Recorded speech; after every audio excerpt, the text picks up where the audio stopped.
Gotta get rid of them germs. No Rona for me. No Rona for me. No Rona for me. No Rona for me. No Rona for me. Perfect.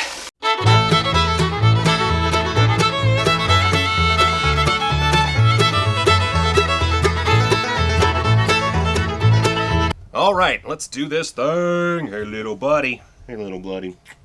All right, I'm gonna keep you and Mama Bear both in my line of sight at all times so you don't touch my fucking beans. All right, so we got this package all nice and cleaned up. No more Rona left on it. Got that beautiful Vinegar Syndrome seal. And yeah, let's open her up. Ah!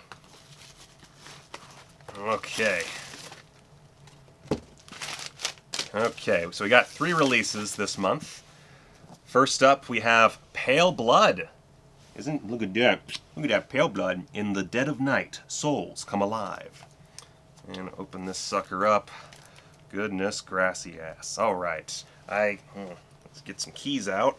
I don't have my knife on me, much to your chagrin. We can't use toys to open this up, can we? No, we can't. Here, hold that. Oh, you like keys now? Alright, and there we go. Open this sucker up. Pale Blood from a time 1990. Ooh, another 1990. We just did another 1990 review with Death by Temptation. So we got another 1990 review coming up. This looks really nice, like visually, really nice. So we got, of course, your 2 discs. And if you open her up, you got your Vinegar Syndrome art, and you've got this old school artwork. I do prefer the Vinegar Syndrome, but since this is a slipcover, I'm going to go ahead and turn that around. I'm gonna, God damn it, turn that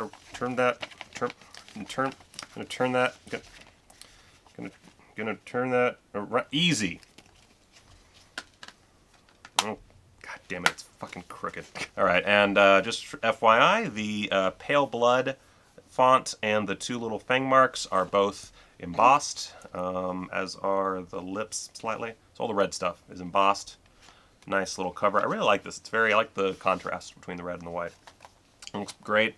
Up next, the one that I feel like a lot of people are not terribly excited by if they've actually seen it. Dolly Dearest, female director. So there's that. Open it up. First off, that slipcover. Let's see. The Dolly Dearest is embossed.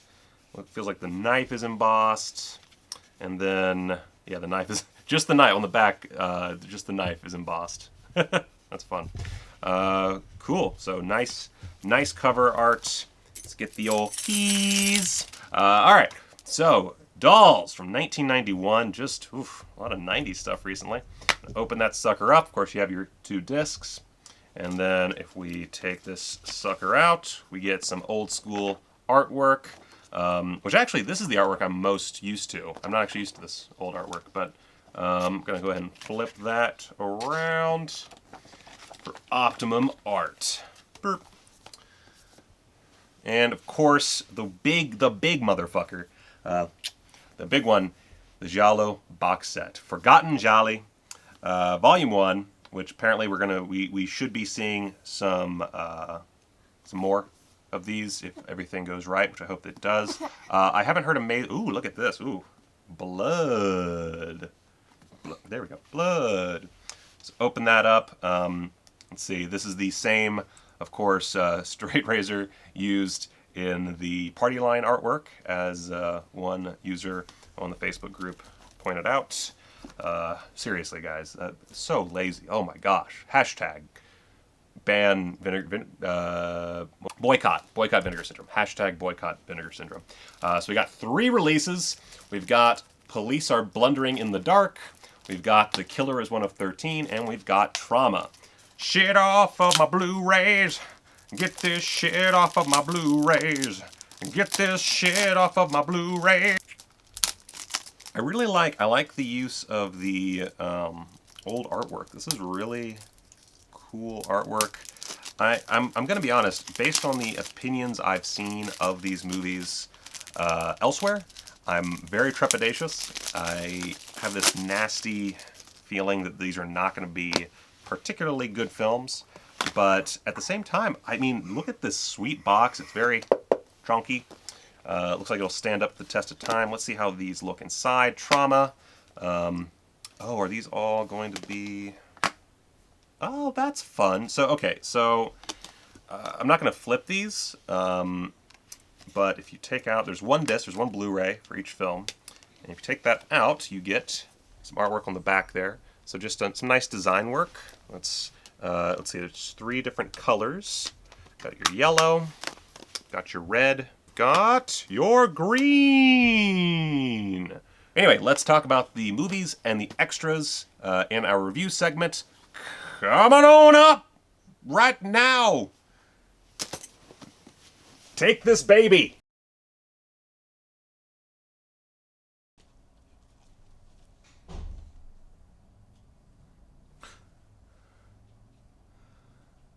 I did it in record time. I watched 5 movies and all of their special features. Alright, so let's talk about, oh my god, my levels. So, let's talk about some movies. We watched Dolly Dearest, we watched Pale Blood, we watched the whole Gialli set, and boy, opinions are to be had. Okay, let's start with the one I liked the least, Dolly Dearest. She's in here with me. She belongs to me. You'll never get her back now. We're together forever. Ugly doll. The story follows a family that's moved to Mexico so that the father can take over an old doll factory. And wouldn't you know it, right around the same time an ancient evil has been let loose from a nearby excavation. At the shithole factory the father has bought sight unseen, he stumbles on some old dolls, ignores that they look like Satan's asshole, and gives one to his daughter. Shock of shocks, it's fucking possessed. As you might expect, the mother, played by Denise Crosby, becomes convinced of the doll's evil intentions, and spends most of the film trying to convince those around her that this little discount Annabelle is up to no good. Well, after ignoring their housekeeper's warnings, as you do. Also, Rip Torn plays a Mexican. I think. Son, the sign up there says no passe. It means this entire area is off limits, so please take a hike. Dolly Dearest is like if Child's Play wasn't terribly interesting and hired a part-time Fright House performer to take on the Brad Dourif role. Dolly's a weird little puppet that's always one league below old Chucky, although that does add a certain level of B-grade charm to the proceedings. You women, you're all alike, you know? Well, let me tell you something. You're ugly, and your nose is shiny, too. Director Maria Leese, best known as a sexploitation actress and as a script supervisor on all sorts of TV shows, does a pretty commendable job here. She's definitely not a bad director. It's just that the whole film seems kinda dull and doesn't really have anything to add to the killer doll subgenre. The whole film has a sheen of early 90s mid-tier professionalism that you'd expect in some of the better direct-to-video sequels of the time period. Basically, it looks fine. Sometimes we even get some pretty creepy visuals, but it never quite rises up to the challenge of being anything more than a run-of-the-mill, mildly entertaining Child's Play riff. Now, it might sound like I'm not recommending Dolly Dearest, and, well, yes and no. I do think there is an audience for this one. It's just that it takes more than a pissed-off Sour Patch Kid and Rip Torn with a horrifyingly inconsistent accent to get my goat. But that said, it is a very silly film. You get Denise Crosby making the best of what she's given, and there's lots of laugh-out-loud silliness afoot. Unfortunately, it's just mostly a dull film to look at, and the killer doll is just not very memorable or interesting. Even its supernatural backstory seems tired and one note. But the transfer is really nice. Vinegar Syndrome, as usual, have outdone themselves and have given this the sheen that it, I guess, deserves. And again, this might work for you. I don't know. It's very much up to the viewer. It's not my bag, but I do think there's a lot of people out there who, if you see the footage in this review and you hear the basic story and you think, man, that sounds really fun, I think you'll enjoy it. It's just, for me, For special features, we get 2 interviews, a 14-minute interview with Denise Crosby and an 8-minute interview with Ed Gale. Gale played Dolly whenever they needed action shots or somebody in a suit. The Crosby interview is pretty informative. She obviously has a lot of love for this movie, actually. She doesn't seem like she's all that turned off by its lack of quality critical response. She shares a lot of stories about working on the film, working with female directors, working with Rip Torn, all sorts of stuff. It's a really good interview. The Gale interview is pretty equally informative. He talks about his method in portraying Dolly, talks about being the guy in the Chucky suit, and has a slightly, let's call it, different view of Rip Torn. Overall, recommended if you really like killer doll movies or think that the more recent VSA releases are high art. Otherwise, Don't fuck with the Chuck. Up next is our Gialli box set, Volume 1, by the way. I mentioned this in the little news show that I do, Big Bloody Blu-ray Breaking News, that there is potentially another box set coming, potentially in September. We'll see how that goes. Part of that is how well this sells, as well as how, just general production goes about in these times of crisis. So let's take these suckers, god damn it, out. Okay. Smooth. So let's start off with. I'm just gonna talk about these in the order that I watched them. So first up, Trauma. This is a Spanish giallo that is more than a little reliant on Psycho. And you know what? Just 18 years later, who'd even heard of the damn thing? Come on. Lead Heinrich Sarenberg, billed as Henry Gregor, also served as the executive producer, which is shocking. The performances and general style of Trauma more than make up for its lack of narrative originality. I wouldn't call it all technically proficient, but there's a mix of genuinely good qualities. Agatha Lees, most notably, and an unintentional B-level humor that makes for a legitimately entertaining, low-rent production. Basically, this writer, he leaves his wife without telling her, goes to the country, and he takes up lodging in this little inn run by Agatha Lees. And, there's a killer loose, and it does not like people fucking. I'll tell you that much. It does not like people fucking one bit.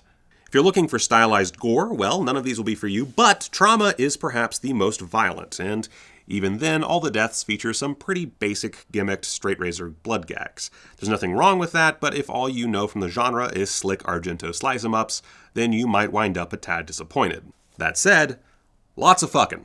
Oh boy, lots of fucking. Everybody's horny. Horny as far as the eye can see. The hills are alive, with the sound of horny people. How far can I take this gag? Aside from publicity stills, our only extra here is the commentary by Troy Howarth. I love the man, and he records a nice and clean, informative, easygoing exploration. As he notes, there's not a ton of background on this film, so a lot of it is putting forth context, going into what details he can on the cast and the director. Up next, the one Italian joint, The Police Are Blundering in the Dark, which also happens to be the worst movie of the bunch. This one is, delightfully strange at times, but also really meandering. There is so much talking and just not a lot happening in this movie in between all the craziness. It's not great. Plot, as it is, involves an inventor who's created a camera that can photograph your thoughts. The 70s, man. There's a killer on the loose, and after one of the murders hits too close to home, a journalist takes it upon himself to investigate. Lots of talking and mundane twists ensue.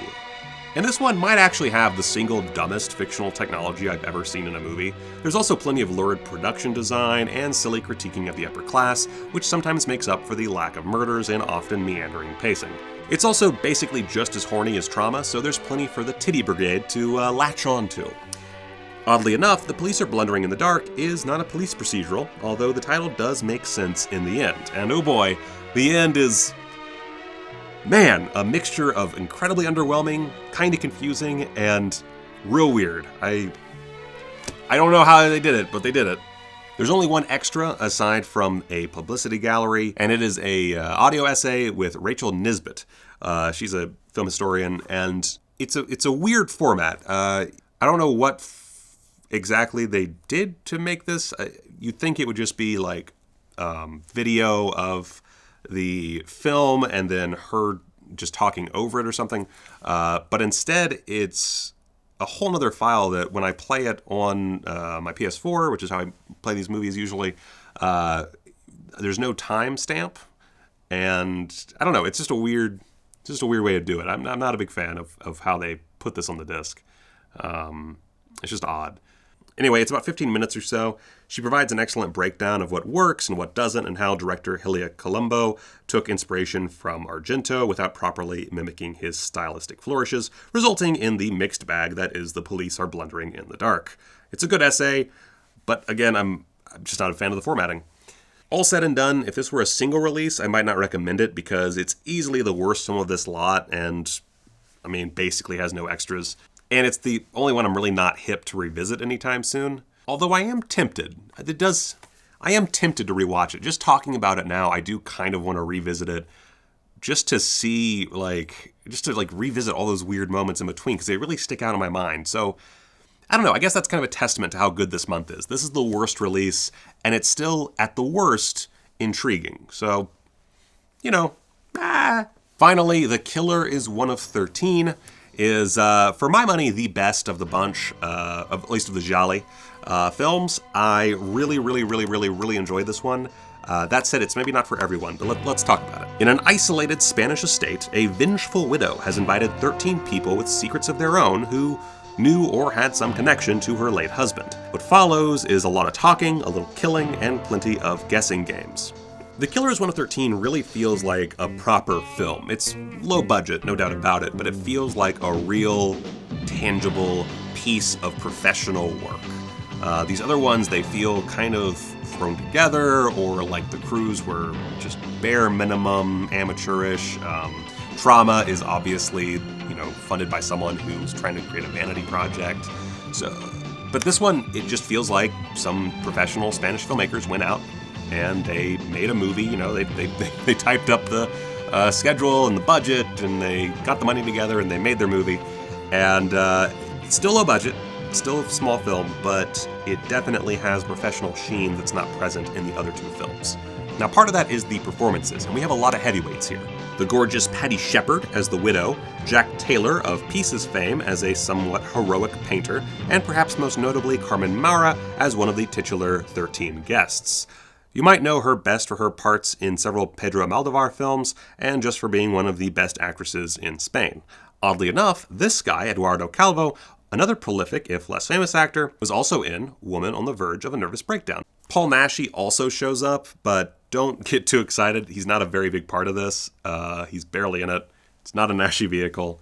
That being said, this cast is a fucking stacked. Also, side note, Patty Shepard was also in one of my absolute favorite horror movies, Slugs.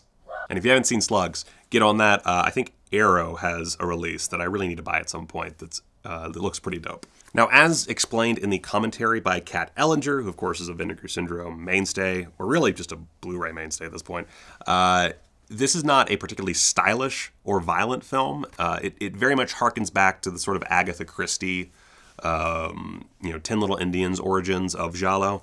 And, that's could be good or bad depending on your point of view. All the big action takes place in the last 30 minutes, and up until that point, it's really just characters talking and scheming. If that sounds fine to you, then you should have a good time. There's a lot of tension built up. It is confusing. There's a lot of plot threads. And on the one hand, you're unlikely to know exactly what's going on any given minute. But on the other hand, it's so much happening that it kind of just forces you to pay attention. And so this was the one where my mind did not drift off at all. I was just like, okay, what the fuck? Come on. Okay, what's going on, guys? What's going on? So I had a lot of fun with that. Speaking of the commentary, Ellinger does a great job. There's not really a whole lot of information on this film for her to source, but she talks about the Spanish film industry, how Spanish Giallo compares with Italian, stuff like that. It's pretty good. It's not Troy Howarth good, but then again, what is? Hey, Troy. Call me. If The Killer is One of 13 was a solo release, it would be a hearty recommend. As part of this collection, it only makes the whole thing that much more awesome. I have my criticisms, mainly the lack of extras, but with how obscure these are, it's honestly kind of a miracle that they even got 2 commentaries or any extras at all. Or hey, even the releases themselves. Vinegar Syndrome has done a truly amazing job just getting these and putting together some legitimately beautiful transfers. There's really no reason from a budgetary perspective why these should have been resurrected, and yet they have been, and we're all the better for it. And to the boys at Vinegar Syndrome, this right here, this is why I subscribe. Thank you. Well, let's not start sucking each other's dicks quite yet. Y'all, I've saved the best for last. In Pale Blood, there's a killer on the loose in LA, and whoever it is has been sucking the victims dry. Oh, and each one has mysterious puncture wounds. By God, there's a vampire on the loose. Enter West Side Story's very own George Takiris as Michael Fury, a vampire who's been tracking the mysterious killer in hopes of in turn tracking down one of his own kind. To help him, he's recruited Pamela Ludwig's Laurie, a quirky fan of vampire lore, and he's fallen in lovely lust with model Ginny, played by Diana Frank. But really, the most important part of this whole affair is Ramrod himself, Wings Hauser, as the potentially villainous video artist, Van Vandermeer, who is... oh boy. Pale Blood is a great little slice of sort of late 80s borderline Skinamax fare. It feels kind of like a mixture of a pilot for a Forever Knight ripoff and one of those sleazy paperbacks that you'd get back in the 80s. Something like that. Just the name Michael Fury is so on the nose. Now, don't get me wrong. I'm not saying I enjoyed this ironically. I'm just trying to get across that it is exceptionally off the wall and fun. There are perhaps some moments that could have been given more experimentation, but any small gripes I have are expunged by Wings Hauser, who, I can't stress this enough, steals the whole damn show. God, yes. Absolute master. The curves, textures, shadows. Tantalizing ambiguities. Wings isn't the only big positive, though. Pale Blood is shockingly restrained on the sleaze side, giving most of the more erotic moments an artistic touch that I wasn't expecting going in. That probably has something to do with co-director Vivi Dashin Su, who gives the whole affair a more feminine touch, while also doing her damn best straight out of UCLA. Touch it. For Christ's sakes, just touch the egg. I guess the only thing that would have made this disc better would be maybe a commentary and I'd say maybe an interview with Wings Hauser, although I'm sure that's a tough get. Instead, we get 2 interviews, one with Vivi Dashin Su, who has since changed her name to Ginny Funkmeyer, and a 7-minute interview with Darcy DeMoss, who plays the model Cherry, who's Ginny's friend in the film. The DeMoss interview is fairly standard issue and good-humored and totally worthwhile, but the real treasure here is with Vivi Dashin Su, Ginny Funkmeyer, who is apparently a bit of a tough get because of her name change. But the boys at Vinegar Syndrome caught up with this eccentric artist, and boy howdy, it is an interview. And by the way, I'm not being negative or anything. Like, this is, yes, a little bizarre, certainly, but she is like all the right kinds of eccentric. And just to assuage your fears, she is very successful as far as I can tell. I went on a bit of a rabbit hole. She has a very active YouTube channel, a very active Instagram. She, I think, founded a thing called the Parallel Institute. I'm not sure about that, but she's part of that. And she has a whole line of books. I mean, she is a busy one. And, she believes in some weird shit, but it's pretty endearing.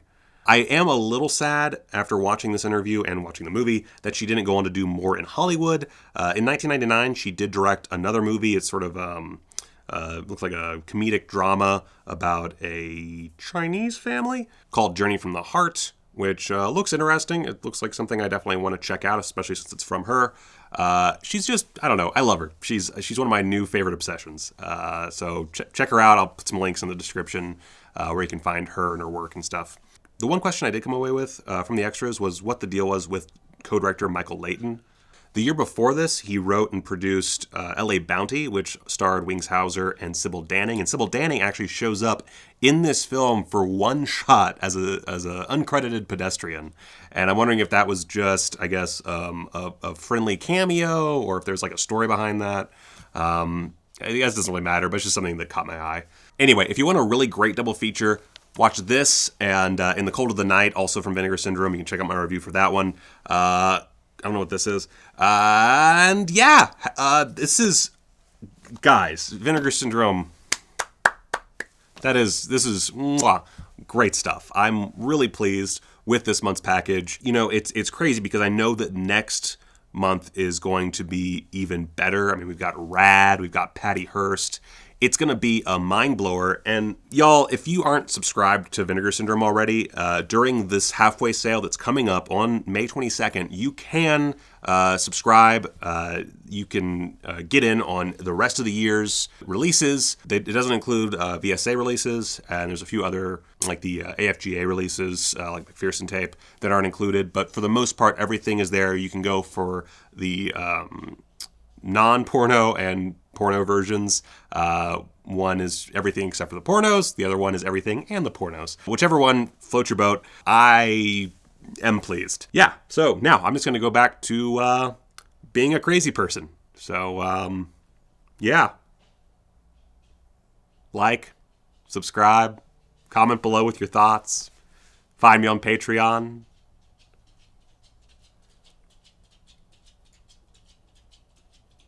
I think I'm going to end up eating my dog.